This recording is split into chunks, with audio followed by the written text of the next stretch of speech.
चलिए हम लोग सेपरेटली एक्साइटेड डीसी जनरेटर के बारे में डिस्कस करते हैं। इसको बोलते हैं पृथक उत्तेजित। क्या बोलते हैं हिंदी में? पृथक उत्तेजित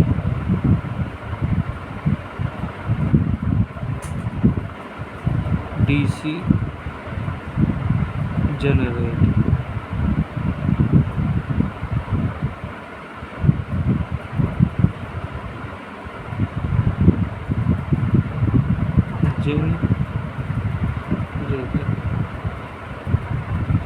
ठीक है, इसे क्या बोलते हैं? पृथक उत्तेजित डीसी जनरेटर। इसलिए पृथक उत्तेजित डीसी जनरेटर इसलिए कहते हैं क्योंकि इसकी फील्ड का एक्साइटेशन जो है हम लोग दूसरे सोर्स के द्वारा करते हैं। ठीक है, ठीक, जैसे ये आपकी इसकी फील्ड हो गई,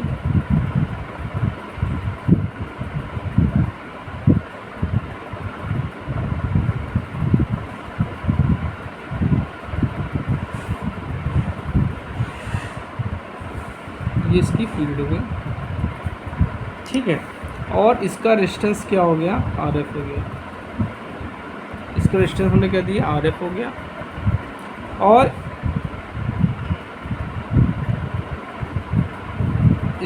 इसकी फील्ड का एक्साइटेशन हम दूसरे सोर्स के द्वारा करते हैं। ये हो गया आपका, जिसका वोल्टेज होगा VF हो गया। ठीक है, एक्सटर्नल सोर्स आपका क्या हो सकता है? कुछ भी हो सकता है, डीसी बैटरी हो सकता है या अन्य प्रकार की डीसी सप्लाई हो सकती है। ठीक है, मतलब इसकी फील्ड का एक्साइटेशन हम एक्सटर्नल सोर्स के द्वारा करते हैं, या कह सकते हैं कि कोई अन्य स्रोत हो, जैसे आपका डीसी बैटरी हो सकती है। ठीक, और ये आपका आर्मेचर हो गया।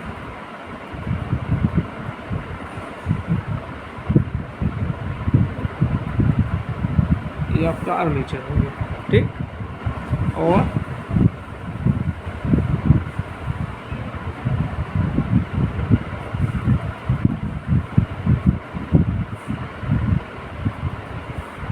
यहाँ पे हमने लोड कनेक्ट कर दिया।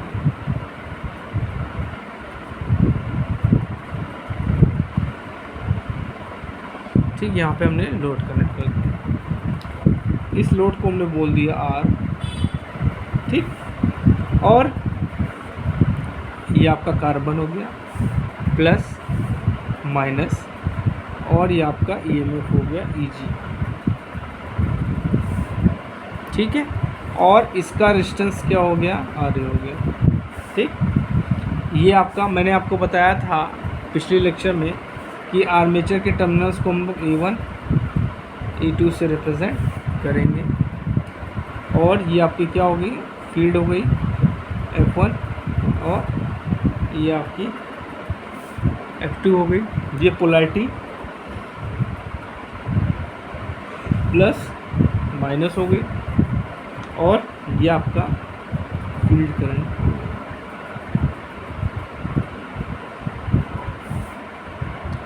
अब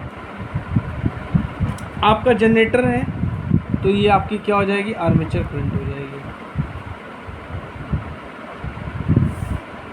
ठीक है, और यही आपकी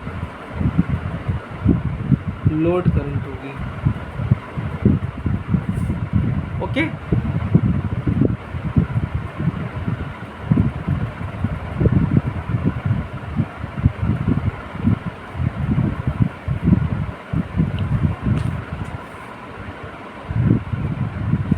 अब इस फील्ड सर्किट में, ये जो आप देख रहे हैं फील्ड सर्किट, इसमें अगर हम वोल्टेज का समीकरण निकालें, ठीक है, वोल्टेज इक्वेशन निकालें, तो ये वोल्टेज हो जाएगा आपका, ये आपका वोल्टेज हो जाएगा। आप लोगों को पता है कि वोल्टेज समांतर में क्या होता है? सेम होता है। इट मीन्स जो यहाँ वोल्टेज होगा वो यहाँ वोल्टेज होगा, जो ये वोल्टेज है वो यहाँ पे वोल्टेज होगा। ठीक है, तो यहाँ पे क्या हो जाएगा?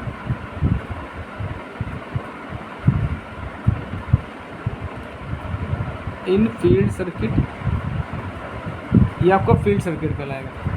इन फील्ड सर्किट,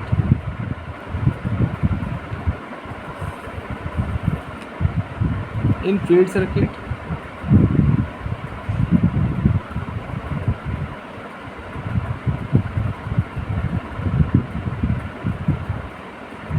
फील्ड सर्किट में क्या हो जाएगा, बाय द ओम्स लॉ क्या हो जाएगा, V इक्वल टू, ठीक है, V यहाँ पे जो वोल्टेज है, ठीक है, ठीक, तो ये जाएगा आपका क्या, VF equal to RF into IF हो जाएगा, ठीक। तो यहाँ से अगर हम फील्ड करंट की वैल्यू निकालेंगे बच्चों,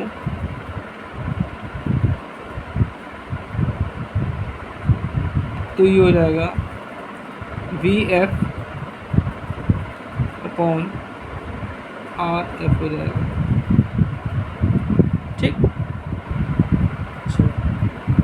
अब अगर हम इस समीकरण में बात करें, इस आर्मेचर से क्या लिखेंगे, इन आर्मेचर से,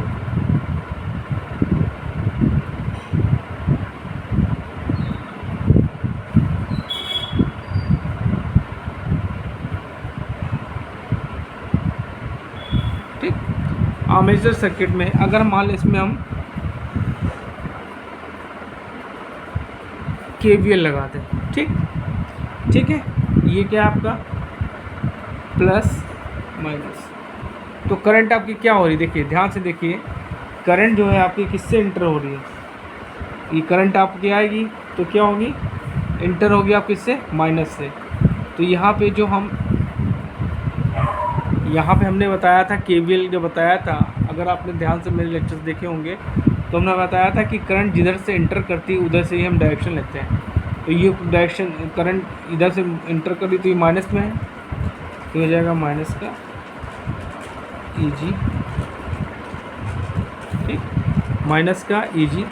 वोल्टेज ड्रॉप हमेशा हम लोग किस में लेते हैं, प्लस में, तो ये हो जाएगा IA RA प्लस, अब यहाँ पे ये जो वोल्टेज होगा वो क्या हो जाएगा, प्लस में हो जाएगा,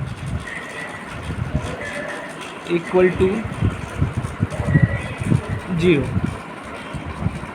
तो यहाँ से अगर हम वैल्यू निकालेंगे तो क्या आ जाएगी वैल्यू,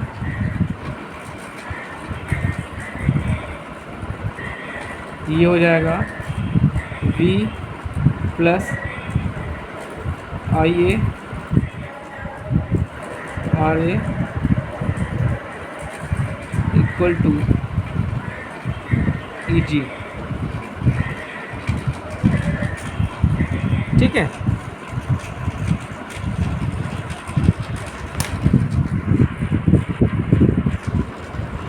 ठीक, सो अगर यहाँ से हम करंट की वैल्यू, आर्मेचर करंट की वैल्यू निकालें तो क्या हो जाएगा, ये हो जाएगा V minus EG, V minus EG equal to minus का IA RA हो जाएगा, ठीक। तो हम इसको क्या कर सकते हैं, इसको उलट दीजिए तो क्या हो जाएगा, EG minus V equal to IA RA हो जाएगा। तो यहाँ से अगर हम आर्मेचर करंट की वैल्यू निकालेंगे तो IA इक्वल टू हो जाएगा EG V अपॉन RA, या क्या हम चेक करें,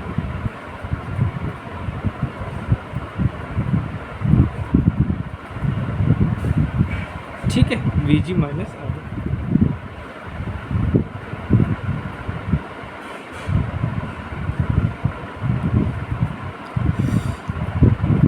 इसको इसको बोल देंगे आर्मेचर करंट।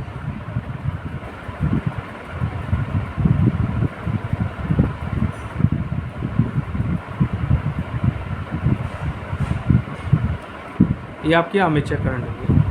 अगर हम यहाँ से V की वैल्यू निकालें तो V हो जाएगा आपका, यहाँ से निकालिए, अगर V निकालेंगे तो क्या हो जाएगा, यहाँ से V निकालें तो क्या Eg माइनस IR हो जाएगा, तो Eg minus IA,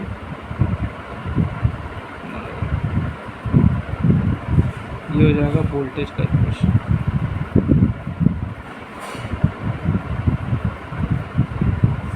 load voltage क्या हो जाएगा, ये आपका लोड वोल्टेज। देखिए बच्चों, मैं आपको इलेक्ट्रिकल मशीन पढ़ा रहा हूँ।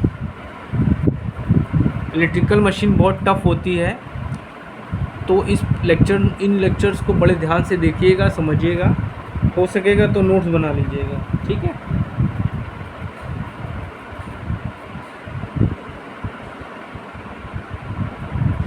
और जो आपकी आर्मेचर में जो विकसित पावर होगी,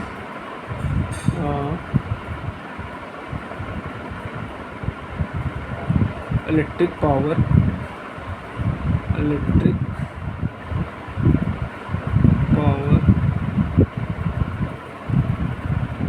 इन आर्मेचर,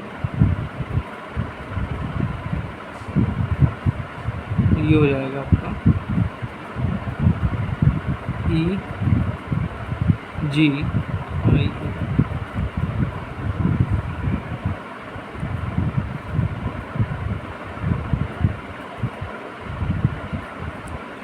बच्चों, ये जनरेटर जो होता है पुराने समय में ज़्यादा यूज़ होता था, अब इसका ज़्यादा यूज़ नहीं होता है। क्यों? क्योंकि ये आपका बहुत खर्चीला बन जाता है, क्योंकि इसकी फील्ड को एक्साइटेशन करने के लिए हमें दूसरे सोर्स की ज़रूरत पड़ती है, जिससे इसका क्या होता है, खर्च बढ़ जाता है और इसकी इफ़िशियंसी क्या होती है, कम होती है, ठीक है। ये पुराने समय में प्रयोग किया जाता है। तो आज हमने सेपरेटली एक्साइटेड डीसी जनरेटर के बारे में पढ़ा है। नेक्स्ट लेक्चर में मैं आपको डीसी सीरीज़ जनरेटर के बारे में बताऊंगा, ठीक है।